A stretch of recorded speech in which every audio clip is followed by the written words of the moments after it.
मित्रांनो, बिग बॉसचा जे प्रोमो आहे, आपण त्याच्यात नॉमिनेशनचे जे प्रोमो आले दोन, जे सकाळी बघितलं आपण, त्याच्यामध्ये सागर करांडे दादा नॉमिनेट गेलेला आहे. आणि आता जे नॉमिनेशन मध्ये नाव आहे ते एकदम शॉकिंग नाव आहे, ते म्हणजे रोशन दादाचं. मित्रांनो, आता सोनालीला कोण समजणार की सगळ्यात जास्त कॉन्ट्रीब्युशन जर हे सोनालीचं नाही तर रोशन दादाच आहे.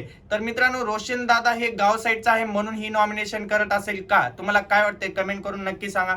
आणि मित्रांनो, आता ह्या लोकांना गावची पॉवर काय असते हे पण आपल्याला दाखवायचे आहे. रोशन दादाला सगळ्यात जास्त वोट भेटले पाहिजे आणि रोशन दादाला नॉमिनेशन मधून आपण बाहेर काढूया. मित्रांनो, ह्या सोनालीला जे नॉमिनेशन केले तिला तिची दाखवून देऊया की आमची गावची पॉवर पण भरपूर असते, तुम्ही शहरापेक्षा गावची पॉवर जास्त असते आमची. आणि दुसरी गोष्ट म्हणजे मित्रांनो, हे बोलत होता ना रोशन दादा, बरोबर बोलत होता. हे शहरातले लोक ना गावच्या लोकांच्या पोटावर पाय देऊन खायला बघतात, हे बरोबर आहे आणि एकदम बरोबर बोललाय. रोशन दादा, तू काळजी करू नको, आम्ही तुमच्या पाठीमागे आणि आम्ही तुला सपोर्ट करू. 100% रोशन दादाला सपोर्ट करायचा.